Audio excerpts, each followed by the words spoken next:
What's up, friends? Welcome back to Rooted, Wisconsin. Appreciate you for clicking another episode. Grateful to have you here.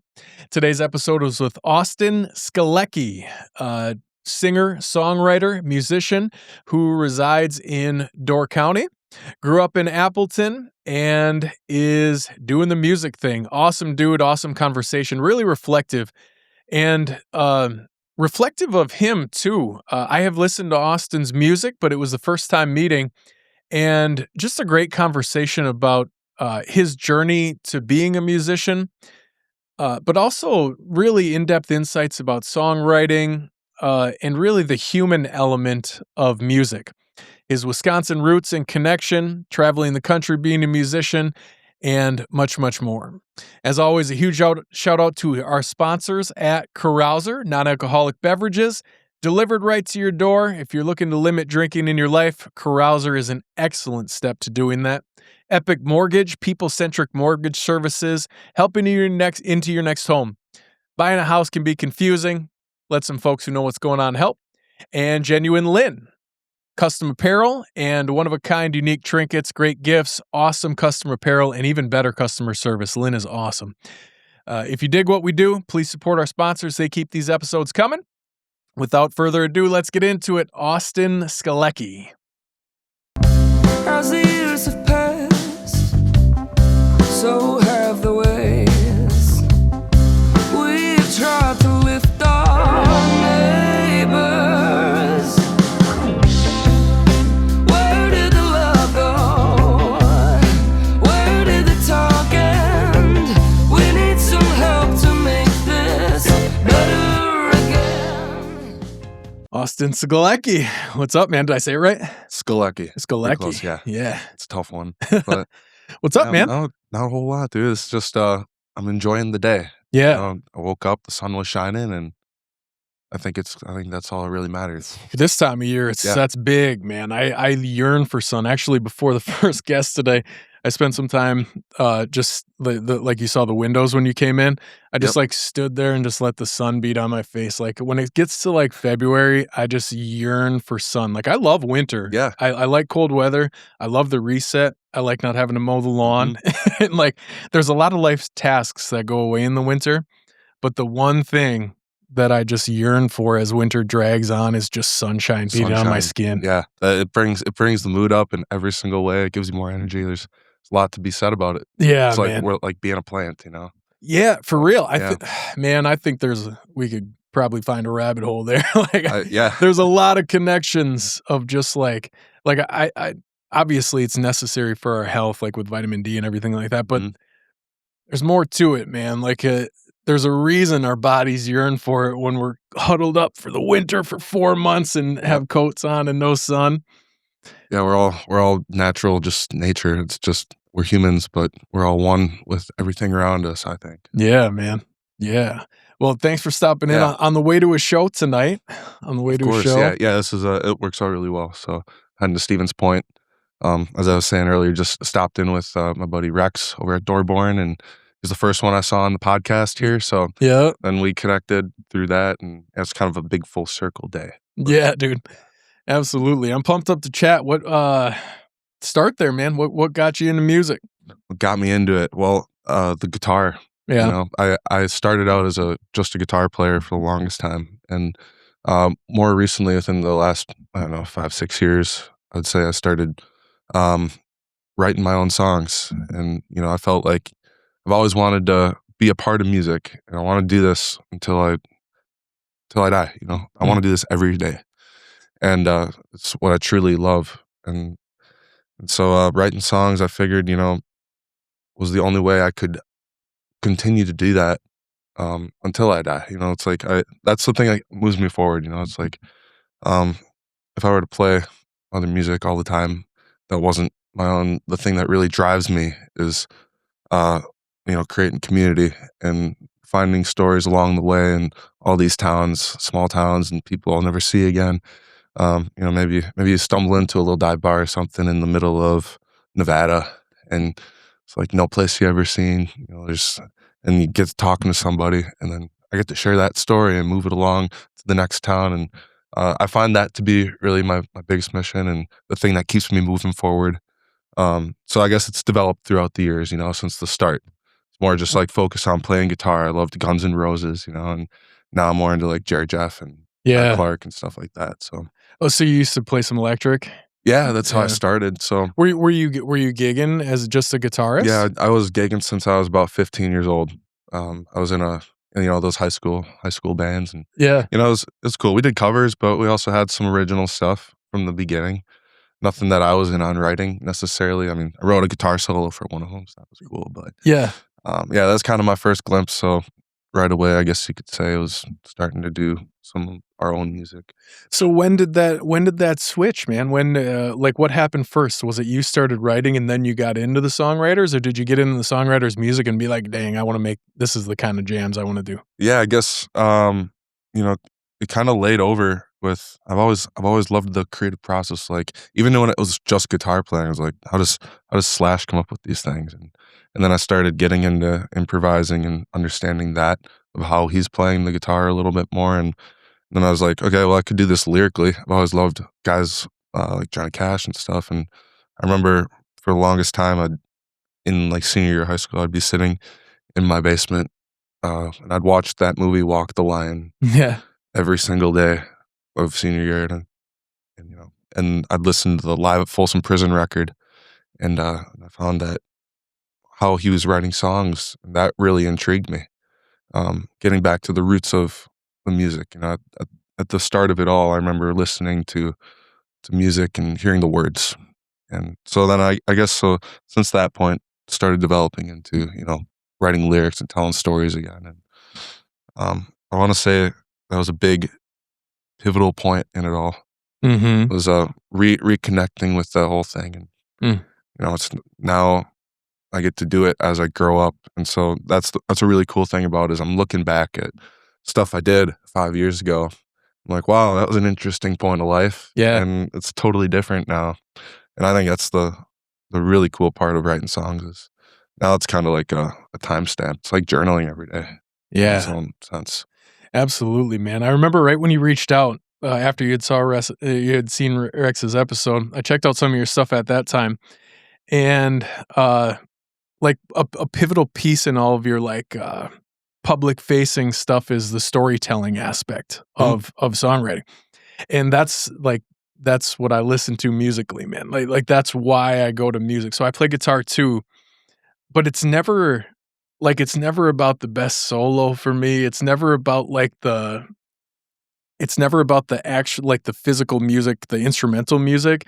It's about the emotion and the timestamp and the conviction that people use with the written word. It's what keeps me coming. Like there's a Childers record on here right now. Like I listen to people that like put that intention on their music, and like you can feel it. And I don't know, that's what moves me musically, and I know that, like, that's not everybody's taste, but that's what draws me into your stuff, and is that, like, that storytelling piece of it, how and why is that central to what you do? How'd you, like, decide that that was a focus area? Oh, well, I felt like that was, I guess to the point of your saying is like that, that's what you connected with. I've always connected with the storytelling. I always thought, I'm not out here trying to be the best singer or the best guitar player, although I want to be good at them, but I'm not trying to be the best at that. I want to be a good songwriter. Yeah. I want to connect with people on that level. That's really what drives me. And a really cool thing that I noticed was, Towns, and one of the first towns that I really connected with and wrote a song about was Trempolo. Yeah. And, going back to that place ever since I wrote that song, there's something really special about that. And I noticed the community we have built around it. And, I didn't like try to do that. It just happened. I Mhm. just wrote a song about it because it was connecting with me. Mhm. I did it about Door County too. That was another place that just really touched my soul. So, and now we all get to share this with, and it goes beyond me when it comes to lyrics. Then it's like everybody is connecting, and that's what I love about music. Is like it's a shared experience. even though I'm in the band, so is the audience. They're also in the band in their own way. So I really enjoy that connected piece, but it's the part that really drives me is having that idea to share, something that's a little unique and moving it on to the next place and keeps me going. Yeah. That's the same outlet I search for. That's why I started the podcast, man. The podcast is all about connecting communities and just humans, because like we live in this 15-second like culture that like we develop all of our perceptions on this like glimpse Yeah. of overall life, Yep, man. yep. And I mean, in some ways a song is that, but it's not, because I think it's really interesting to hear you say that the audience is in some way in the band. I've never thought about it like that, but like each person is telling their own story in their mind with the story that you told, and it's going to be unique to every single person. Yeah, and that's something too. It's like everybody interprets it in their own way. So, and you write a song as the writer in one way, but someone else is gonna totally put a spin on it that you might, that you never interpreted for. Yeah. Or it to be that way. It's happened once. I don't remember the exact thing somebody said to me, but they asked me if I was like, I don't know, it's like a socialist or something. I was like, I didn't think so. It's just, I just wrote. It was an early song. It was like one I wrote called "Poor Man" off of my first EP ever. But yeah, and my whole intent was understanding what life was about, like just the basicness of things, and you can see that in anybody. So it's like, everybody's got something to share. So I'm always about that, just talk to whoever. I think everybody's got something of value that they can share with you, and find that in everybody you talk to, and so go out of your way to do that. Go talk to the dude who's playing guitar on the street corner, or just the random person that's sitting next to you. Yeah. I love sparking conversation with people and hearing what they got to say. So, but yeah, anyways, I wrote that song, and somebody said something along the lines, but that was the idea of like, it's totally not what I interpreted the song to be about. But that was interesting, I thought. What's cool about that though is like that's almost like in your genre, man. That's like a feather in the cap, or especially early on like that, to have someone perceiving your things in that way, because that's a pretty common narrative in your genre, whether it's accurate or not. That means that you are hitting that same nerve. Like I would have taken that as an extreme compliment, whether it was an accurate depiction or not. That's a good thing. Do you get into you watch Jesse Wells' stuff at all? Yeah, I see him quite a bit. He's always popping up. He's getting somewhere. big now. Yeah, he's huge. Yeah, so. But like the same thing, like oftentimes, and that's part of that thing, right? It's like meaningful stuff. We want to put it in a box, but it doesn't have to be that box. That was that receiver's box when you sent the message, like that individual person that asked you that. Yeah. That's how they received it. But I think at a grander level, and why I think it's a compliment and why I love your genre of music so much, is that it doesn't fit in that box. It's not one specific thing. It's like you just wrote something that means something. And then however what one person takes it, sure, like Jesse's doing stuff that's very directly political. But even when it's not, like people throughout the course of history that have walked that path of folk singer-songwriter, they get placed in these ideological boxes that I don't think they always chose. No, they don't always intend for it. No. Yeah, it's the words. It's the story and the message that resonates. So that's cool, man. That's a feather in the cap, I think.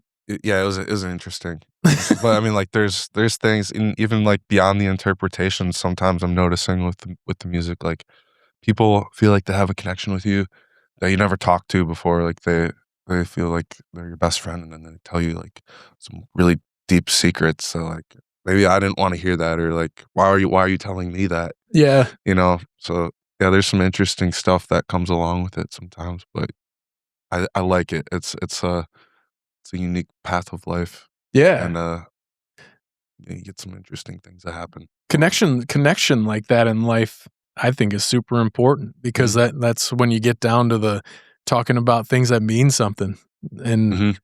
and like connection in a way that is deeply ingrained as opposed to like, you know, there's someone in your neighborhood that you know and you're cordial with and they seem super nice, but you never talk about things that matter. You talk Right. about, how was your vacation? Oh, what's the weather? What's this? What's that? But I don't know. It kind of breaks Yeah. down that wall of Yeah, that. I agree with that. Yeah, I'm kind of beyond all those conversations as much as I can. I like to get into the, you know, I, let's just talk about like the uncomfortable stuff like right away. Yeah. Let's get into it. Yeah. Absolutely. It's fun to get out of that zone for people and get them to loose them up right away. Like Mhm. just be on that surface level. Just start. And I always like to ask people weird questions sometimes right off the rip. One of my favorite ones that I I was learned, gonna like, say, lay one on me. I'll go, well, like if you're meeting somebody out and you never talked to them before, and a lot of people will ask, what is what is your name? Where are you from? Mhm. I don't know, those are boring questions, and they start talking about their job, and that never leads anywhere. I like to say one of my favorite things, it's like introduce yourself and what did you have for dinner? I Mhm. like that one. And people love talking about food, and that opens people up. It's like they don't expect it, stuff like that. And I mean, it works. Give it a try sometime. Yeah, dude. You wanna know what's So, hilarious about yeah. that? Is you're gonna be episode in the 60s somewhere, probably 68 or something of the podcast, and I bet over 40 of those people I actually forgot to do it with you today, which you just reminded me, but I asked them what they have for breakfast, and that's how I do the sound check for the mics to make sure the Yeah. levels are set because, exactly what you said. Yeah. Like, it's an easy answer, but you start to get a glimpse of the human. Yeah. It warms them up for conversation.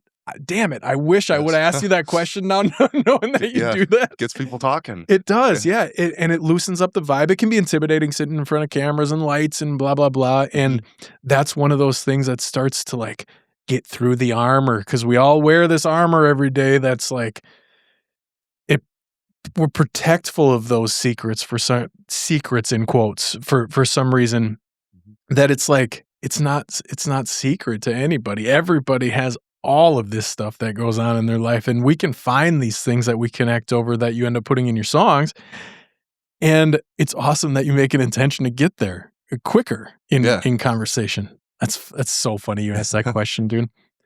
Um, so let's start to get there. I think you brought up Door County earlier. Yeah. You're from Door County. I grew up in Appleton. I live in Door County now. Oh, you grew up in Yeah. Okay, I didn't know that. Okay. Yep.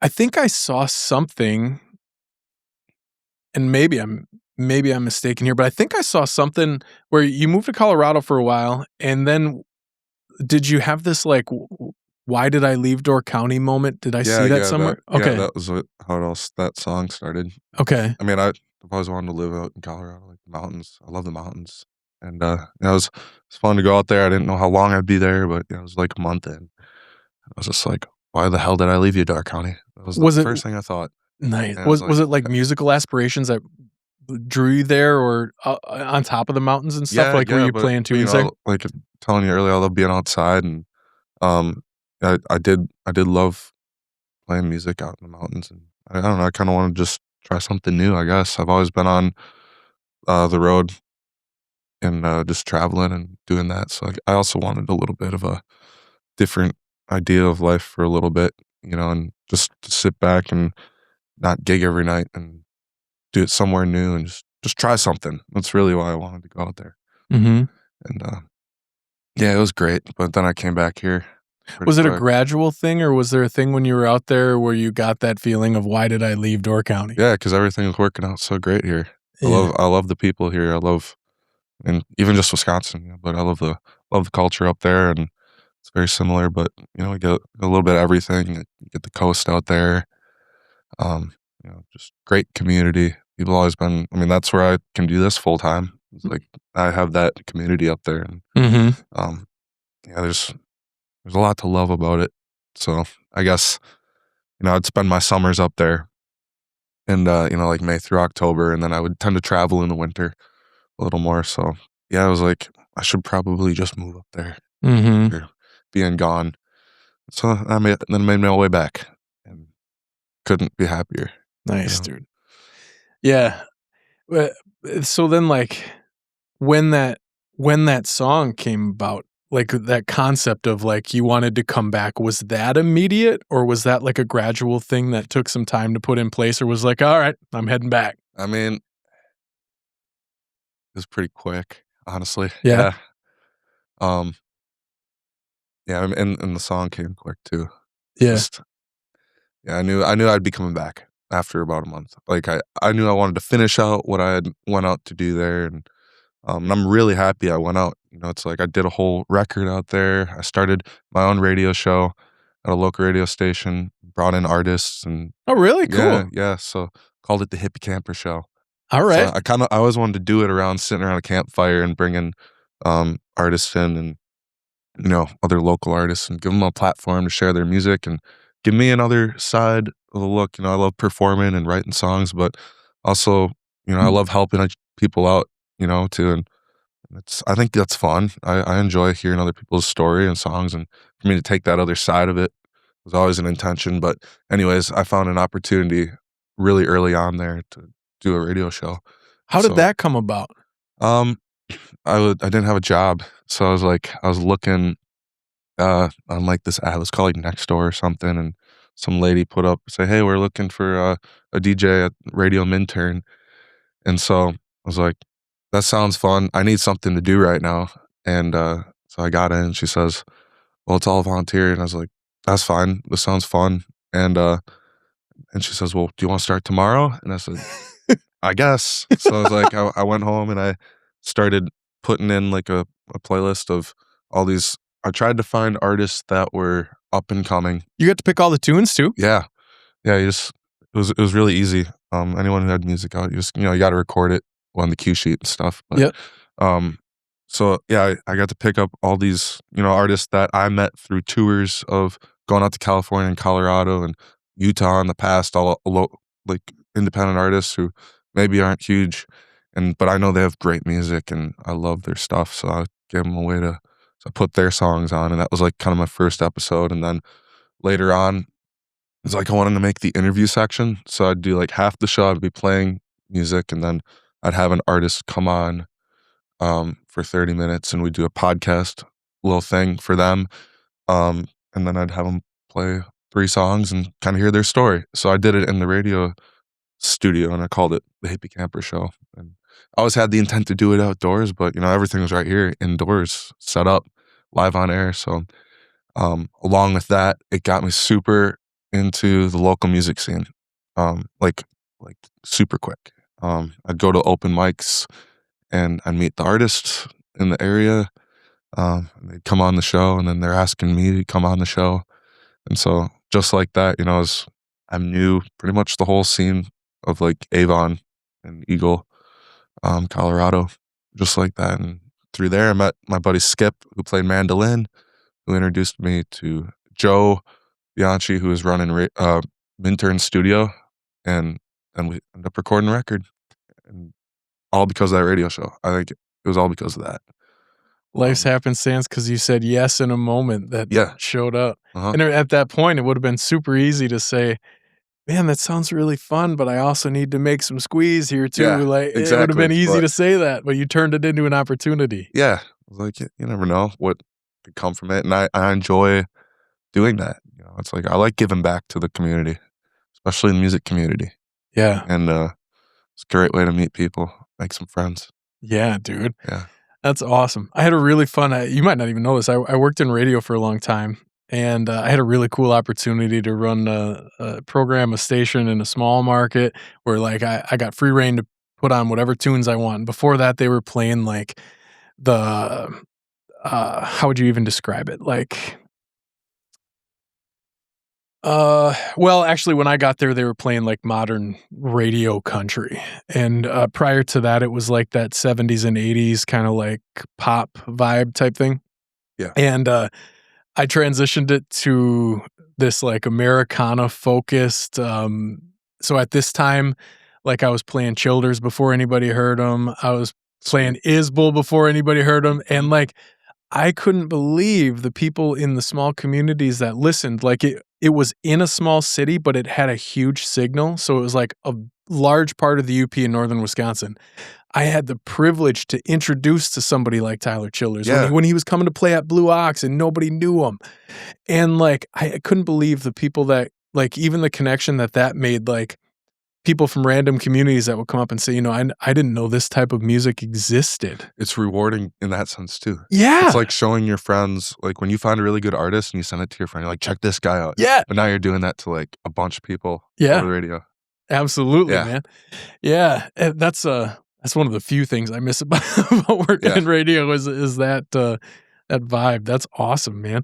And isn't it weird? We talk about this on the podcast a lot. It's probably getting a little stale for people who listen to every one, but like how life delivers you packages that just like, if you choose to open them or not, some things can open doors. Like since I started the podcast, man, like just the other day, actually, a former student of mine reached out and was like, I'm doing this cool thing with a bunch of nonprofits. We're going to try to go live. I know you do the podcast. Do you want to MC this like local event, like co-host this local live event with me on socials and highlight a bunch of nonprofits in the community? I was like, yes, absolutely. I want to do that. Like, how can we do it? How can we set it up? That doesn't happen if I don't decide to, you know, on a whim, buy a bunch of podcast equipment and just start talking with people, you know? Yeah. It develops. Yeah. Well, in really great ways. Well, my buddy always said to me once, he says, don't be too hungry. And I always, like, ever since I started doing that, things they work out when you start doing what you want to do. Does that make sense? Yeah. Yeah. And that was a really great piece of advice. And then the packages start getting delivered to you and you can take the opportunities. Yeah. Jump on them or not. And the worst is like, if you're always running at something full speed, like you might pass over things or you might not have the same opportunities pop up. You'd be trying to almost guide it in your way that you think should be guided versus like, oh, this is how it's intended to work out. Does that make sense? Absolutely, dude. Yeah. Packages. Yeah. 100%. You come to learn, you know, sometimes it happens quickly. Sometimes it takes a long time. You come to learn that like how little control you actually have in life, you know? And that's a line that's tough to find. I mean, I strive for that every day to try to find like the line between having a vision and trying to bring it to life, but at the same time saying like, well, when this is supposed to happen, it will, or if it's supposed to happen, it will. I'm still working on that, man. Like I certainly don't have the answer, but it's something I think about a lot because, you know, there is a flip side of the coin too. There's a flip side of the coin that like, okay, that mentality can very quickly lead to not walking in a direction at all. Totally. And you got to stay motivated. Yeah. Totally. Yeah. Because to get those rewards, I think it rewards like, you know, the universe rewards intention, but at the same time, it doesn't reward force. You can't make it happen when you want it most of the time. Well, obviously nothing's complete, but yeah, man, that's a good lesson. So did you make changes in how you navigate life when you like took that in and were like, okay, maybe if I find myself thinking about it more than anything sometimes, you know, if I feel like, you know, it's almost like don't spread yourself too thin too, but how do I describe it? I don't know, it was my buddy Adam, he told me out in California, you know, it's just like take it as it comes, if that makes sense. Like you got to be motivated. You got to set your intentions and set your goals, and it's almost like work towards them, but don't overdo it, if that makes sense. And it couldn't always lead to or maybe you'd get disappointed or something if it didn't work out the way you thought it was, if that makes sense. I don't know, life always takes different paths, I find, and but it's always a great one if you let it come the way you're having fun with life and loving life. It always turns out the way it's supposed to. But yeah, I don't know, I find myself sometimes, you know, like taking a step back. That That's what I'm trying to say from it all. Like, I need to take a step back sometimes and, Yeah. maybe not put myself right in front or put myself out there so hard at somebody or some opportunity or some situation, because it's going to happen. But don't stress yourself out about it, or maybe pushing too hard will get rid of that opportunity sometimes. Mm. Yeah. That's more of the intent I take. So I kind of find myself checking myself more than anything at times. That's awesome, dude. Yeah. Because tunnel vision and hyper focus can certainly happen really easy without us knowing it. And it's just like, especially when you lend towards that line of motivation, it's like, okay, this has got to be done. This has got to be done. This has got to be done. Yeah. And just like one thing after another. And, you end up going a lot of wayward paths doing that too, which is inevitable in life. But still, like that step back to see the whole picture, especially actually as a musician, like, it's such a unique thing to do because it's such a visible goal that you're trying to achieve, right? And that when we switch it around, look inward, there's a lot of feelings that come with that stuff. Like you're aspiring to be this thing, like you want to share this message, you have it. And that's the wild thing about music, is that like you can roll across somebody that nobody knows, they got 500 followers on a social media platform or something, and then they blow your doors off with something they created. And it's like, okay, if that exists, it's not always just pure work and motivation that makes things happen, because like a great example of this, dude, another guy I had on the podcast, a buddy of mine named Chris, owns 335 here downtown, where he has a bunch of musicians play. And the first show I ever went to, man, right when I had him on the podcast, awesome show. He had a really talented artist who is doesn't have a massive following, but he's got like some YouTube videos with 50,000, 75,000 views, which is huge for artists. Yeah, it's massive. And he put on this rockin' show. It was awesome. Chris does a little after show thing where they'll play in a little more intimate setting. It gets to like 2:00 in the morning, and mind you, like I'm not a 2:00 in the morning guy anymore. Like I don't make it to that time. Yeah. So I'm like yawning. I'm ready to go home. It was an awesome night. And then another dude who runs the sound for the live shows picks up a guitar, and he's gonna start playing. And I'm like, okay, well I'm here. I'm gonna stay. Like I'm tired, but I'm gonna stay. This dude just blows my doors off for an hour, just playing solo acoustic songs that he had written, and strike up a conversation with him. He has some things recorded, but in the early stages yet.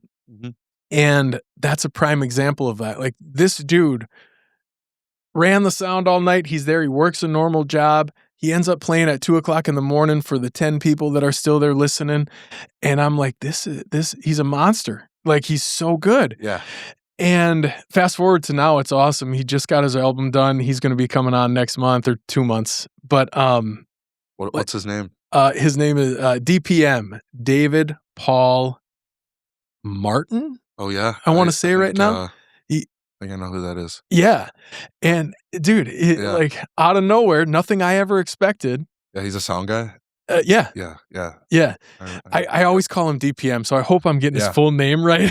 Yeah, he's awesome. Yeah, if we're thinking the same guy, he's amazing. So incredibly talented. Yeah, and it's like that thing exists across our landscape, and if everybody was trying to force it, and it actually worked, like it would certainly work. Because if you're a monster and you say, okay, somebody, a certain amount of people, I'm sure you've run into this, a certain amount of people walk up to your show afterwards and they're like, that was good, man. That was good. Like, keep on doing what you're doing, and you get that rejuvenation.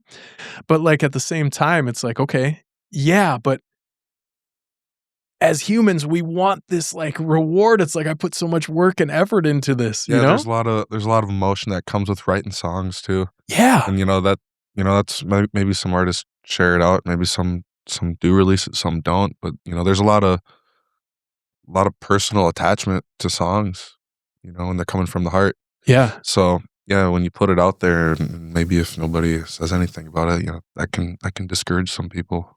For sure. And that's, if nobody does connect with it, that's okay.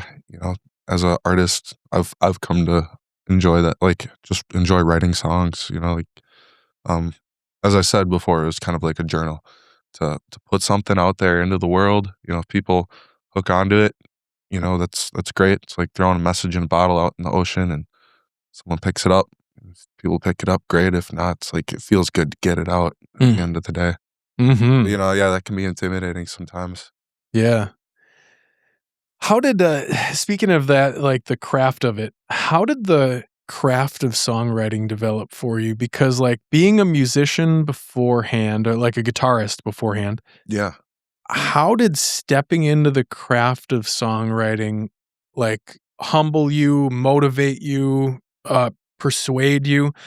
Because, like, songwriting is not an easy thing. Like, a lot of people like, there's Yeah. a bunch of artists I had one on the podcast talk about, like, this instance where, like, you know, when you're a songwriter, it kind of pours out of you. Again, you don't force it. It kind of pours out of you, and sometimes you're like the medium, you know, like Mhm. these ideas come and go, and you create it. But there's also the craft piece of it. And how quickly or not quickly has that come for you, and Yeah. how did that change you as a musician? I guess, early on, I was always very intrigued with the lyrics, you know, because I didn't understand exactly how to do that yet. It always just seemed like a little bit of a task compared to playing guitars. Like I understood that more. So writing lyrics, you know, it started to start diving into writers that I really enjoyed, like Johnny Cash, and you know, just simple chord progressions, and he's saying what he's saying, and then you start seeing similarities between others, and you're like, okay, at some point, it just starts flowing out of you. Like you do have to just say it, you know. If it and when you can get past that barrier of, oh, this isn't good enough, or no one's gonna like it. You know, you start just writing to write, and it just flows out of you like you're just writing stuff on paper. It feels good. Mhm. Um, it's like a medicine. You Yeah. know, so then once you get to that point, I feel like it just becomes a lot easier because then you're just writing to write. And I think, you know, there was a time a couple years ago, and I started figuring that out. You just write about whatever you want to write about. Say what's on your head and let it out. You know, songwriting became really easy. I would be writing a couple songs a week, you know, and, and then like right now I'm on a dry spell. Like I gotta re-understand that and it goes in waves. So, you know, like lately I've been becoming too critical, but and then you know, just gotta remind yourself, just let it out. And throughout more songwriting, I guess you said the craftsmanship of it all. You know, you start to learn little things like, you know, like those imperfect rhymes that you don't maybe they don't rhyme together, uh, like, perfectly. I don't know how to say it. Like, maybe, like, Wisconsin and begin, you know, they rhyme together. Trying to think of, like, an imperfect rhyme on the spot, but, you know, I get there's what you're just words saying. that sound like, and so, like, that's more of a craftsmanship thing that you would learn through doing it more and more, and then maybe you learn how to structure songs and, like, and rhyme schemes, and you start to see these patterns between songs that you've done and other artists you look up to. Mhm. And and then that's when you start realizing, okay, yeah, Johnny Cash had really simple progressions and like lyrics, and then you start realizing how he's structuring all that, and then that's where the masterpiece is. You Yeah. know, it's like this. Maybe there's not a single rhyme, or like "Boy Named Sue" and Bob Dylan. It's a lot in folk music. Like they just like maybe there's no chorus. There's Yeah. nothing that repeats itself. Yeah. Like yeah, you can do that. That's a song. You know, like and then you have the inverse of, you know, you could have a song say 3 lines the whole time, and that's a song, you know, and, yeah, I think folk music really helped me understand that. It's just songs that people enjoyed singing just for the people, like, some of those the simplest songs, but, like, they connect with people, but people wrote them because they were feeling them in their Mm. heart and just let it out Yeah. at the end of the day. So, those are more like, and then melody-wise and, trying to expand what you do sometimes, like, as far as instrumentation, you know, that it's all stuff you learn through doing more and more of it, you know, that's all the skill of, like, becoming a better songwriter. Maybe shorten the chorus or put the chorus up or, you know, have less in a verse or maybe shorten the second verse and things like that that you find, "Oh, this works really well for me. I liked how I did this in the song previously." I want to pull that over and try something new. So I enjoy like that puzzle piece to it too. Mm-hmm. That's really fun, but that's more like the analytical side of it. And then there's also just the creativeness, and I find the creativeness is all like just in the words and letting it out, and that's where to start. And I can go back and try to rework things. Maybe that didn't flow perfectly how I wanted it to, or I'm not remembering it after the first time. So maybe I need to redo that so I can connect with it, remember it.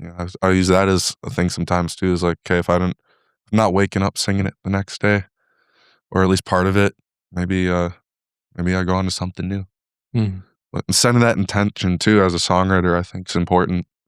Um, you know, some people say, "Oh, you got to wait for the inspiration to hit." You do, but if you want to be writing songs a lot, you got to write songs. Yeah. So you do. I think it's important to sit down and try to write something.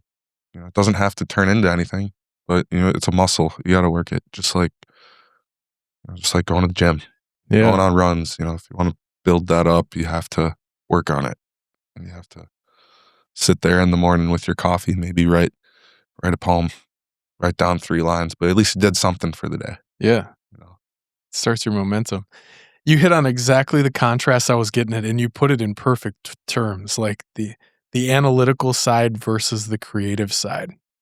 That's exactly what I was getting. When I asked you that question, I was picturing, so in my early 20s, I wrote a handful of songs, less than 10 probably, and I had no idea of song structure. Like, I don't even know how to read music. I just play music by chord and ear. Like, I don't know how to read music. I just bought a guitar when I was 14 and just started playing, and I learned from YouTube. So, like, those songs, like, I'd have to remember, like, my chord progressions and everything, but I can still, like, remember them for the most part, but none of that was, like, it was all just, like, things that I needed to get out of me.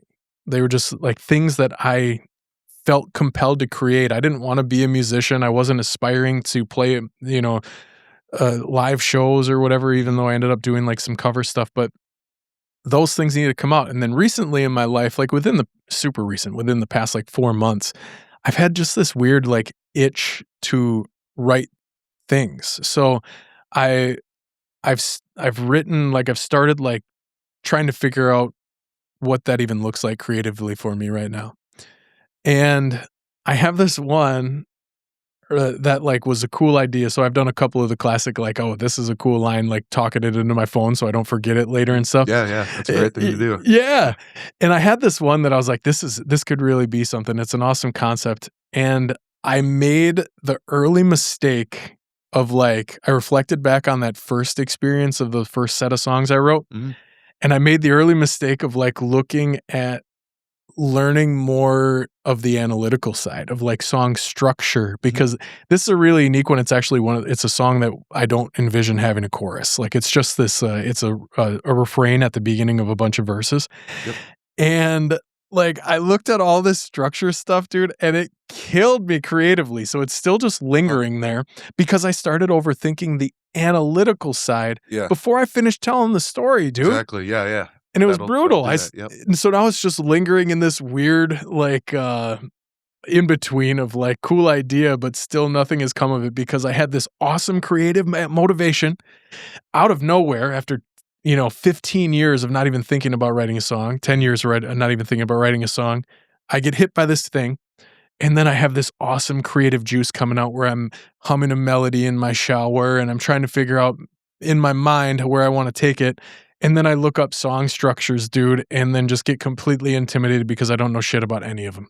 Yeah, and that's what I think. You can write a song however you want. Yeah. Structures are just, they're cool to mess around with, and they're guidelines, but and then eventually I feel like through doing it enough, you start to understand a structure, maybe like build your own structure that really is easy for you. It's a structure, but you don't think of it as a structure. It's just the way you're writing songs. Like, oh, I want to go here next. It's just more of a habit. It's the way I write songs. Structures are good guidelines, but I don't think there's ever a right way to do it. It's however you want it to come out. Like the one I really learned that through just from like Todd Snyder. Yeah. He was the guy. Like when I found him, I was like, wow, you can write whatever you want.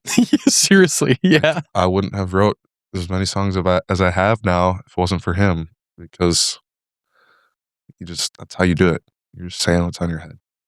But I'm like, yeah, the structured things, I think it's secondary, Yeah. and it's fun to think about sometimes. Sometimes you can think about it, but you don't have to. Mm. You know, but yeah, it's good to run with the creative juices when they're flowing and you're feeling like writing something down. Write it down. Yeah. Yeah. So Lynn, let's pivot that to the aforementioned dry spell you said about, like, that the creative roller coaster of sometimes, like, if you're feeling something or like something's happening in life, it's like you got 10 ideas that are ready to boil out of you. Totally. And then sometimes you find yourself where it's like a little bit of a hole and there's Yeah. like, where are these ideas? Where do they come from? Yeah, and yeah, that's huge. I think they're there still. 'Cause Yes. I'm sitting there thinking stuff, like, you get in your head all day, and you think about stuff. It's just like I said, sometimes you need to set that intention of writing it down, and, I think that's where I've been lacking, and that's why I Okay. don't have them all the time, but, I think we're always writing songs, no matter what we're doing in the day. There's always stuff coming in. It's just whether we're putting it down this time or not. I Mm-hmm. think that's the hardest part. Well, sometimes the intention's probably hard, right? Because I mean, being a gigging musician is not an easy gig. It's like tiring. You're probably on the road a lot. Yeah, And it's very easy to, like, anything we do in life, if you're tired mentally or physically, it takes more pushing stuff out of the way to get yourself out of the way to do things. mhm. And I have to assume that happens too. Like, even though that's your main focus, Yeah. like tonight you're on a podcast at noon, driving to Point to do a show. Mhm. Like, you do that over and over and over again, there becomes these building blocks in your way that you have to decide to push out of the way and become really, like, motivated to even pick up the pen, right? Yeah, that's where that phone comes really nice. You Yeah, start dude, when you're speaking it driving. on the road, yeah. Yeah. Sometimes that'll happen. But Yeah. yeah, I know what you're saying though. Yeah. It's, yeah, it definitely can fill up with time, but and then you get tired, but I you're like force yourself to get tired, and then sometimes ideas come differently. Like, when I get really tired, I just say whatever. Like I get it's almost like I've had a bunch of drinks in a sense, where it's just like I'm very loose, like I'm not thinking straight, and sometimes it's really good for songs. Like you just because you kind of let your guard down, you're thinking differently. So I find writing at night, like late, is great for me. Like that's what works for me more often than not. Mhm. After a gig. So then there's sometimes you're feeling that inspiration after the show too. Like as we were saying, like sometimes jump on that inspiration if it's there. Sure. It's not always there, but sometimes. And yeah, early morning songs with some coffee, because coffee always gets the mind working.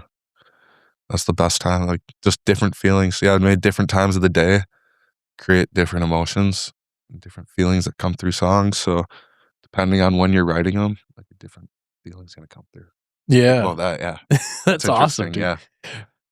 It is super But interesting. It's so unique to each person. Mhm. It's so unique and personal and visceral, and I think that's what makes it move people. Yeah, and everyone's got their own approach. That's the thing. Mhm. So, and yeah, there's no right way to do it. Yeah. And there's a pretty common theme occurring where oftentimes I think it's the block is self-imposed more than anything. Like, you've mentioned it in a couple different angles in this conversation already of, like, paraphrasing, and to put it in, like, bold terms, it's like, just get out of your own way. There's so many things that we build in our lives, like things that are actually a mountain for us to climb or push out of the way, as opposed to, like, just letting it happen, like you were getting at Yeah. earlier. Yeah. Central theme, man. Yeah, yeah, but yeah, I think we get distracted a lot in life too. Sure. So there's there's little time constraints that people, put on themselves. So that, I mean, I try to eliminate those the best I can too sometimes. Mm-hmm. Like I don't even own a TV in my house. Yeah. So I don't, yeah. It's like it's one less thing, one less distraction to take away from my downtime that I don't get too often anyways. Mhm. And, so it's one of those things, Yeah. preference, and, you know, helps with things sometimes of like focusing in on writing a song maybe instead. Yeah. So, That's awesome. How long ago did you make that decision? When did you cut the TV cord? like stop playing video games and like Or in just like high not when did you school, like decide not to have a TV? when I started playing guitar. Yeah? Yeah. I guess like I loved video games back in the day, like high school, in middle school. It's like I'd be spending hours on it, and then I was like, okay, I'm kind of wasting my time here. I should do something that's actually worthwhile to myself personally. And I thought guitar. I was liking guitar, so I would end up doing that for 7, 8 hours a day for a year or two. Trying to learn, and that's where all my time went. And then it's like I don't know, I never, especially today, I don't like having a TV for some reason. It's just not what I enjoy. You Yeah. know, I also think it's fun to have people over and not have a TV, because then you start talking to each other Mm. and have fun and throw a record on, and that's and then you start talking about the record and you're looking at it with each other. You know? Just yeah, eliminating distractions. I just like to. That was more the reason for it. You know, I want to go watch a football game or something, which I don't do too often, anyways. Always, but someone invites you over for the Super Bowl. Heck yeah, I'll come over and watch that. You want to go watch a game somewhere, or watch a movie? Sure, I'll do that. Mhm. Just choose not to have one at home. That's So, awesome, dude. so I love that. I had a really cool conversation the other day. Actually, it was with a student of mine. I think it was with a student of mine. I can't picture the conversation. I normally can.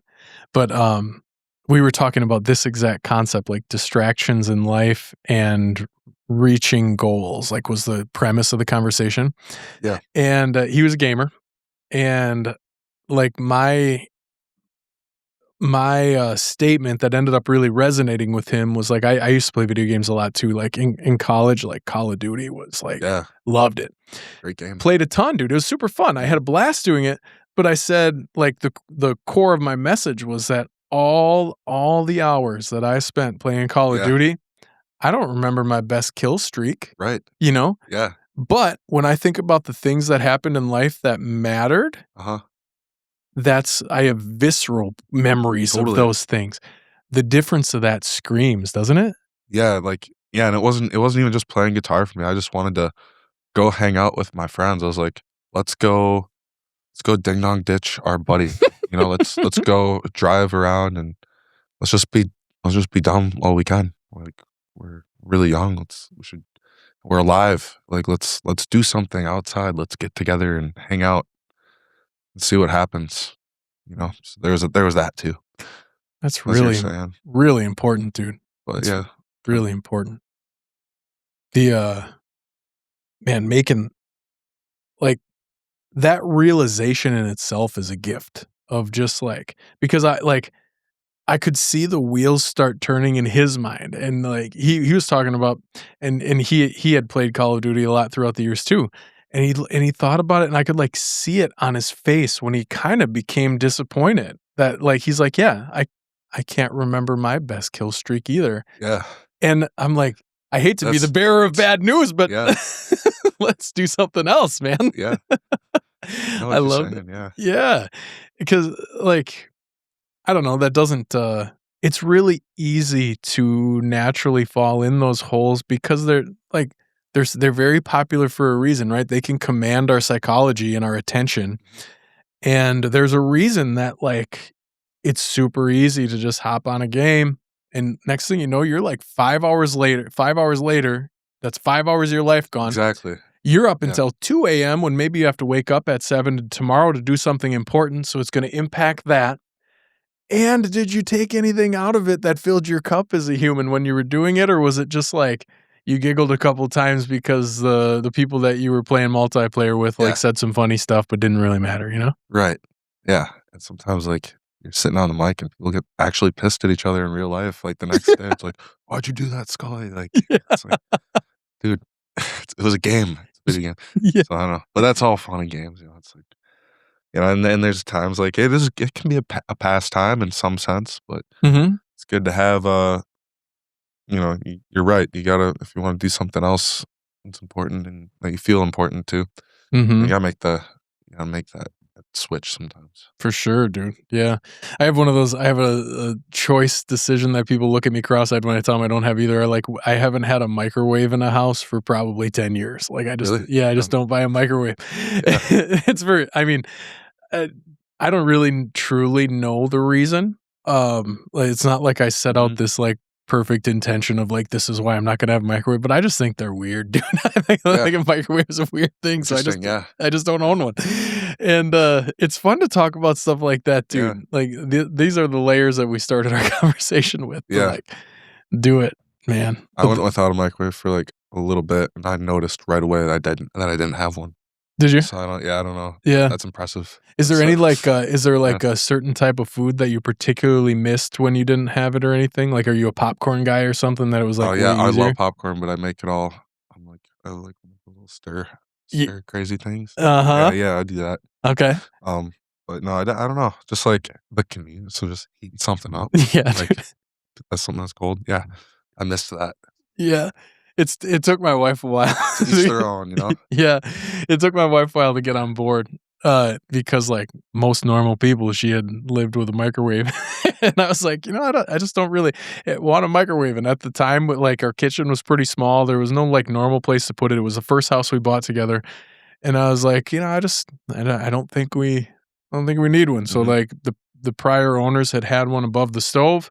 I took it out and just put a vent hood in, and she went through that same thing for a while. She was just like, can't heat this up. Like this is so much easier with a microwave or whatever. So I had to navigate those like marital waters. Yeah. But I don't know. Now it's like, circling it back to the TV thing. Exactly. Yep. You just exist without it. Yeah, and I eliminated the distraction, so it's like I find that it cleared my mind a lot, and it made like going back to the music now is like that's just what it made everything better in my life. Like becoming a songwriter is like I was more focused on the now and being a human and like dialing in with your inner self and stuff, and that really helped the songwriting and just creating music and things. So Yeah, it dude. was all tied into that too. Yeah. Do you get that same look when you tell people that you don't have it? That cross-eyed look, like, what? You don't have a TV? Or I mean, yeah, like some people, yeah, but I don't know. doesn't matter. I'm like, try it. Yeah. Your life's gonna be a little better, I think. Like, Yeah. you'll be less angry or less distracted. Yeah. So I have that relationship with social media and the phone too. Like I'll catch myself allowing myself like wasting too much time on social.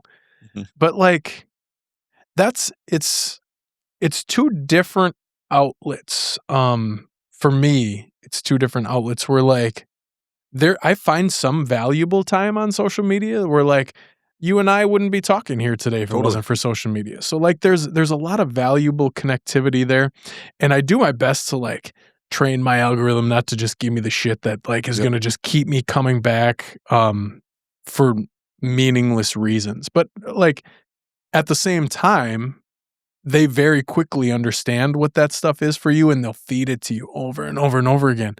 So like without the motive or like the incentive or intention to be cognizant of that stuff, it's very easy to fall in a similar trap of like you don't remember if you spend an hour scrolling through TikToks, like how many of those are you going to remember an hour from then? It's not very many, dude.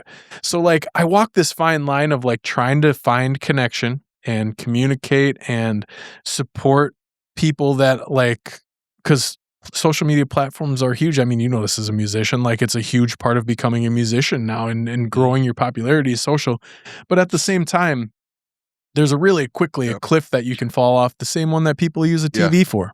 Yeah, I think like as far as being a musician with social media, it's really helpful for people that use it to like stay in their mind, if that makes sense.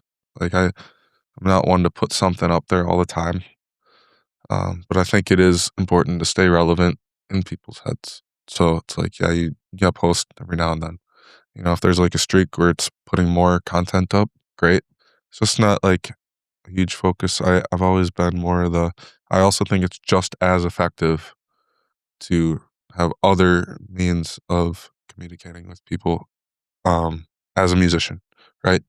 Like do like my email list. Like that gives me a direct relationship with people. People feel a little bit more personalized with me. We can chat. They can email me back, but I also know that they're getting the new music and the tour schedules sent right to them, and I find a lot more connection within that, and honestly, better outcomes.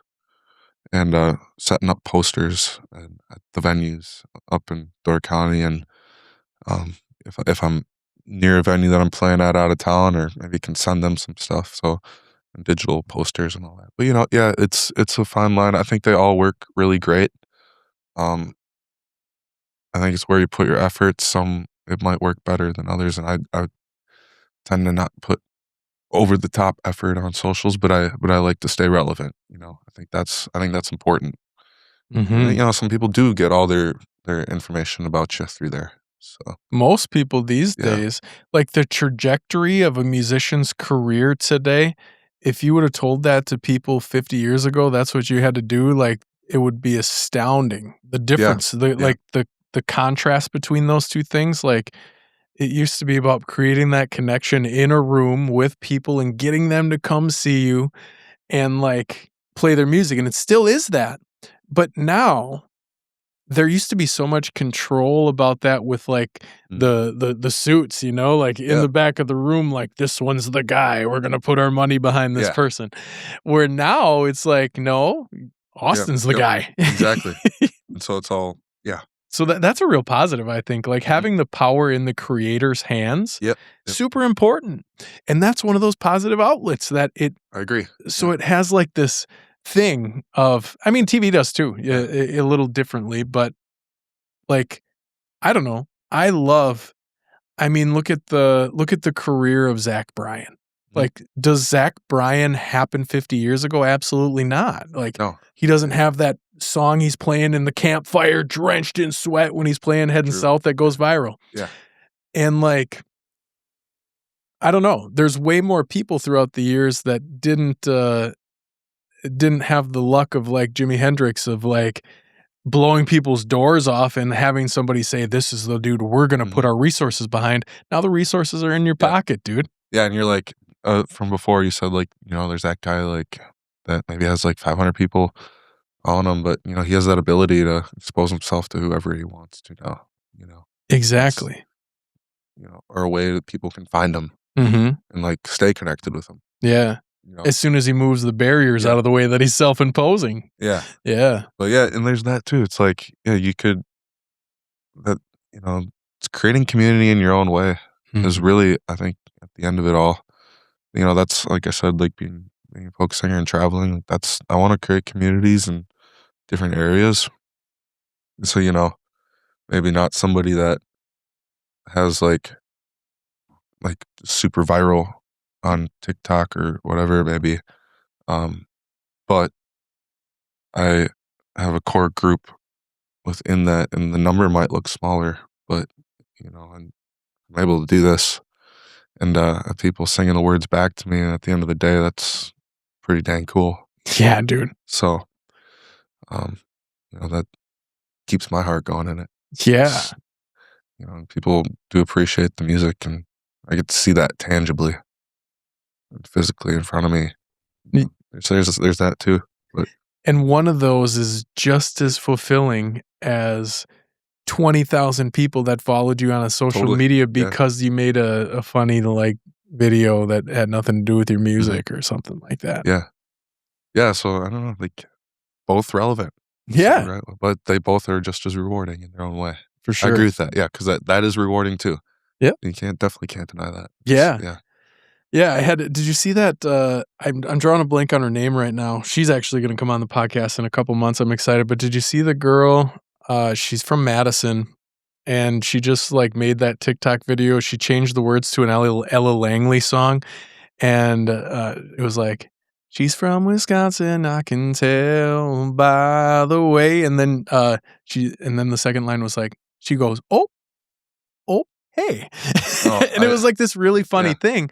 Yeah. But like the power of that moment for her, like I saw that video, like thousands of other people did, went to her page and then found this journey that she's on to coming to be a musician and wanting to do the Cool. walk the path. Yeah.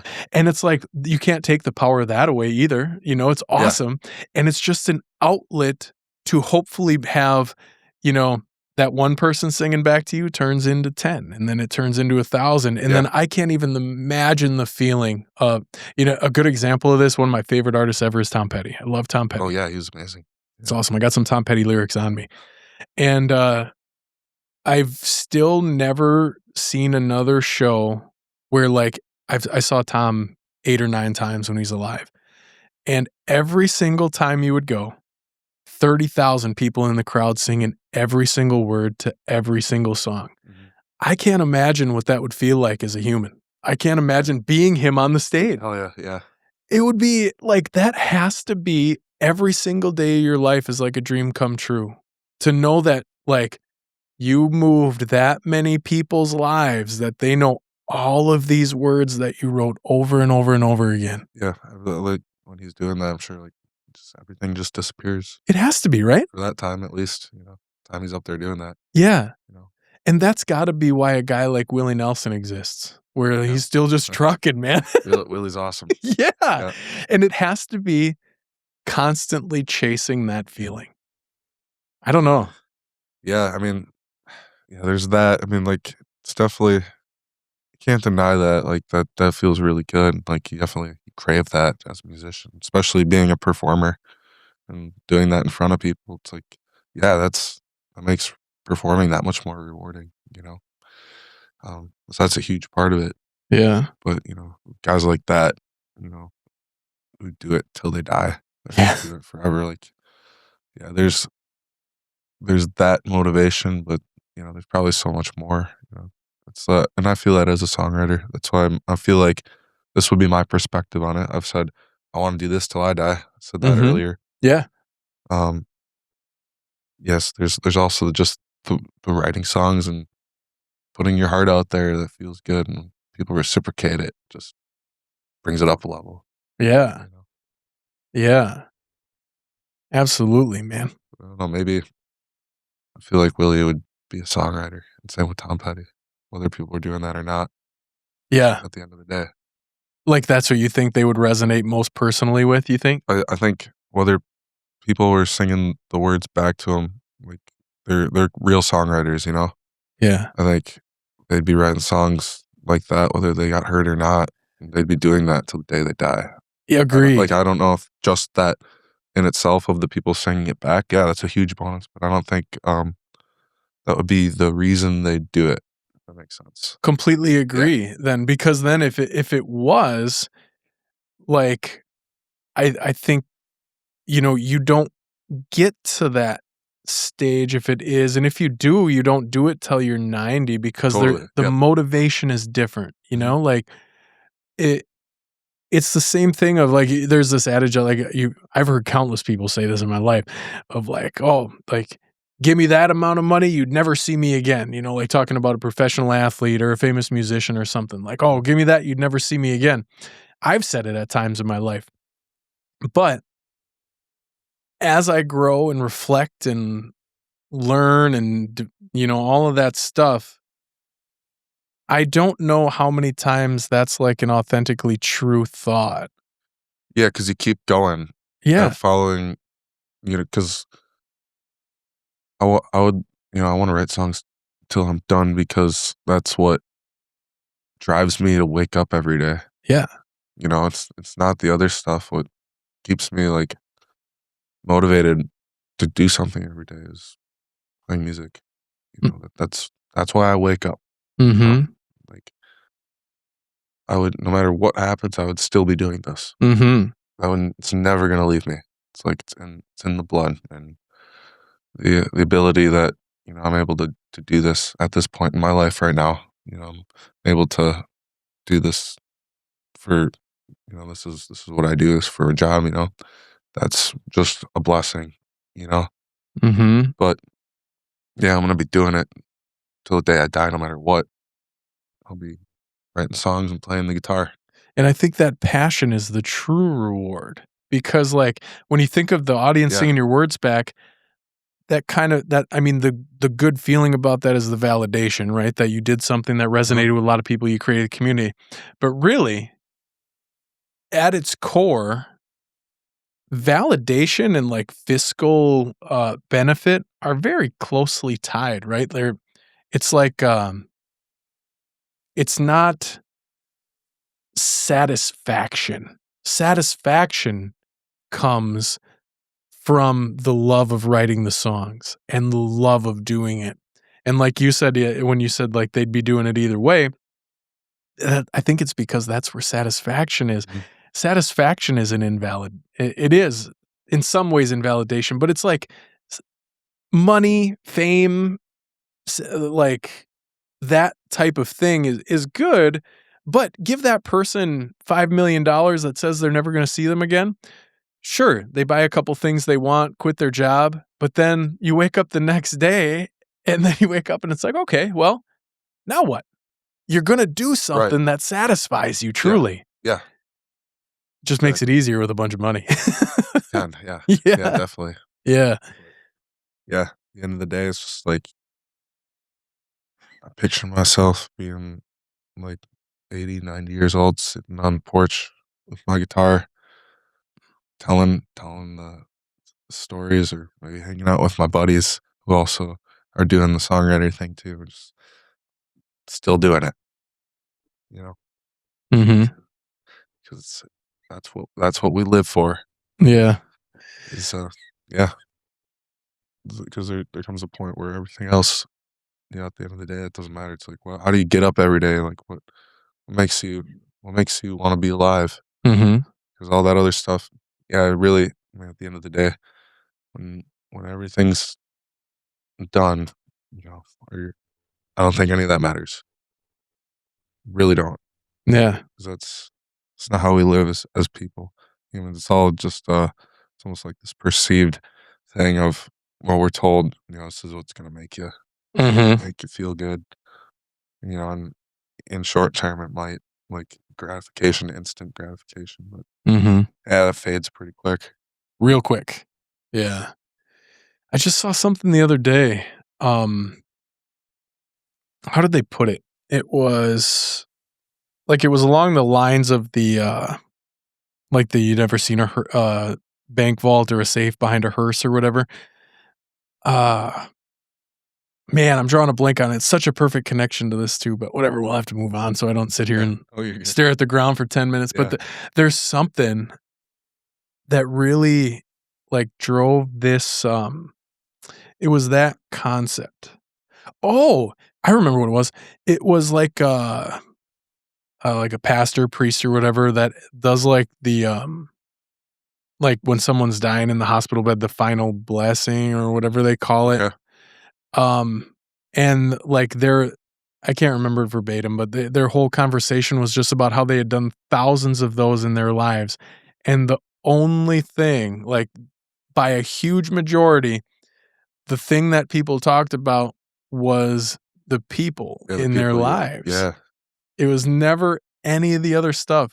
And doesn't that quickly, for me, it brings me to this place of comfort in a way, because all of that stuff that is really easy to chase and get lost in, you just put it plainly, it doesn't matter. It doesn't matter as long as you have your basic needs met. And actually, it kind of aligns with the video game thing too. Yeah. None of it matters truly. What matters is the connection you made, the memories you have of your family and friends, the things you did that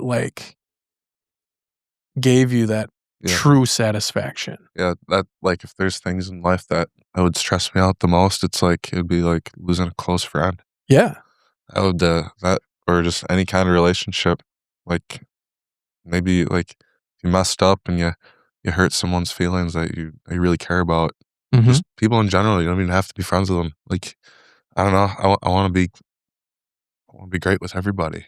You know, Mhm. it's 'cause, yeah, it's life at the end of the day, and having those relationships, and that's the most important thing, community, and, you know if there was nothing, you'd have the people with you, you know? Yeah. You'd probably go over to your buddy's house and, like, "Oh, here's some eggs," or, like, from the local chickens or something, and, "Oh, here's some potatoes from the garden," and then, we it's all community based, and just the people in your life that you really care about.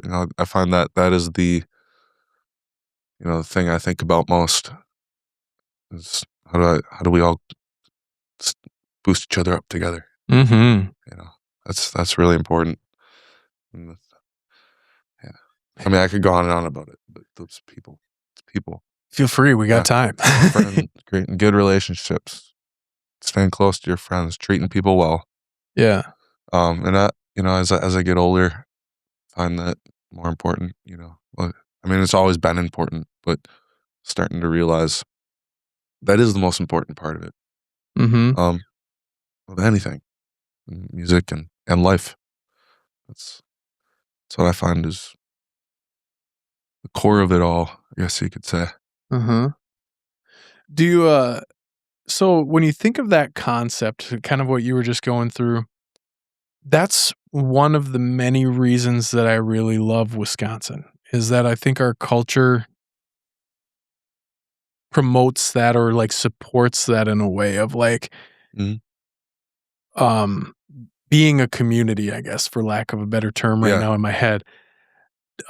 Do you think that had anything like what was your experience like when you left Wisconsin compared to when you came back culturally? Being a person that searches for this, maybe it wasn't so stark, but I've heard a lot of stories from people that left Wisconsin and like culturally, you know, walking down the street and like not making eye contact with people or like not having that same type of cultural connection. Yep. Did you notice that at all in your Yeah, journey? I really love that about Wisconsin. That's my favorite part about the area. Yeah. Is the people that say like the Midwest nice, that's Yeah. what they always say. Yeah, it's real. It's a real thing. Mhm. Uh, but there's that bit. Yeah, hold on. That was the biggest part that drew me back was the culture here.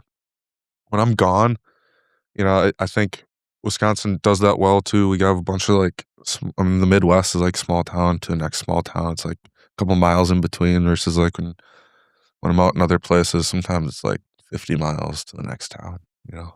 That's interesting. And so yeah, that helps with community and culture. Families here, like a lot of traditions and that go beyond a family that we all share, like I don't know, sturgeon spearing. Mhm. Um, you know, the cheese heads and cheese and all that good stuff. There's a lot of that here that, and I guess I don't see it on as big of a scale. Like I feel like you can go whole state and we all feel that together. Versus like other places I go, they have that, but it's only in that town. And the Right. next one over is its own thing. Um, so yeah, I mean, you can find it anywhere you go, but it's definitely like everywhere here. Like it's very widespread. That's a good way to put it. Yeah, I never thought about it like that, through that lens, I guess, of like because when you think of those 50 miles in between towns, if they're bigger cities, like bigger cities have the same thing happen, but it's often by neighborhood. yeah, Like you'll have neighborhood connectivity, which is great. We need that. But it's like in some ways, Wisconsin is one big neighborhood, yeah, exactly. stronger than some other places. Huh. Yeah. And yeah, and like other places I've been, it's like it's more transient crowds out west. Just people move there when they're younger, and so it's like you get all these different cultures coming together, which is awesome. Mhm. Love that. You get to see all different ways of life. That's why I love going out there. But but like those family things that you got and those long history things, like it's within that 3-4 people maybe, and just theoretically, it might be that, and then this other group has their own thing. So it's like all this coming together versus like here it's more, there's a longer line back of it, maybe. That makes sense because Yeah. family's been here a lot longer in Sure. some senses, you know. But I mean, you get that everywhere. You go wherever, and there's family history and stuff that go back, but it seems older here. Yeah. I don't know. It's older in the States, but yeah, I love it out there too. The cultures are really fun. Like the communities are their own thing. You know, I connect a lot with the community in Door County. You know, it has its variations from the community in Milwaukee or Mm-hmm. La Crosse or Appleton or Trimolo. Like, but that one really resonated with me, and like super deeply. And then, but there's also other ones like I really love places like Ventura, California. That's awesome place. I have so many friends there because like we all connect. We're all on the same wavelength. And Mm-hmm. it's a good community there, great local community. Mm-hmm. But yeah, this place I really do enjoy it here, and you know I grew up with it, so that's what feels like home too. Yeah, that's part of There it. is that. Yeah, absolutely. Well, awesome, man. It was great chatting to you. Totally. Let's wrap it up. Wrap it up. When you wrote the song "Up the River," were you thinking about a specific river? Oh, Down the River was Down the river. yeah, Sorry. the Mississippi River. Okay. It's where I would say, you know, I lived in La Crosse for a while. It's like I always sit in a riverside park with my guitar and think about where could that river go. I was dreaming about traveling it. That's where I got the gypsy blood, I think. And from there, it's like, wow, it'd be really cool. Just cross that river, you're in another state. Pretty cool. Like, I haven't been to like just driven to another state before. So then, yeah, you get all these ideas and like, where could this take you? What people could I meet? Like, you could follow this all the way down to the ocean, you know? So, I wrote that just about dreaming about where life could go. You know, there's like stranger came up to me, so you've been looking down. But maybe I wrote that part and like looking down because you're like stuck in a place and like thinking about what about all that's out there yet. So yeah, that's how that one developed, Down the River. But yeah, I was thinking about the Mississippi River. That place always connected with me. Water in general. Mm-hmm. I love water. Me too, man. Yeah. Particularly rivers. I love it. Rivers. I named my son River. Really? Yeah. I love it. There's something about it, man. Since I started trout fishing, it's become even more like tangible and deep.